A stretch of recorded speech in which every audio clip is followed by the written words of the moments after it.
vendo os investimentos, ou máis ben o enorme recorte de investimentos e o anteproxecto de lei de familia que nos presentan, o que pretenden é que as mulleres quedemos na casa,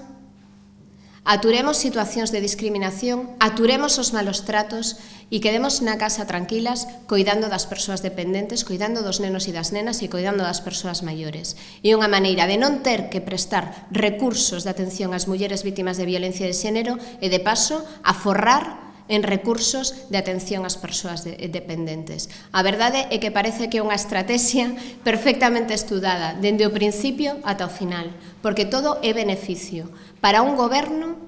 que fai uso da palabra austeridade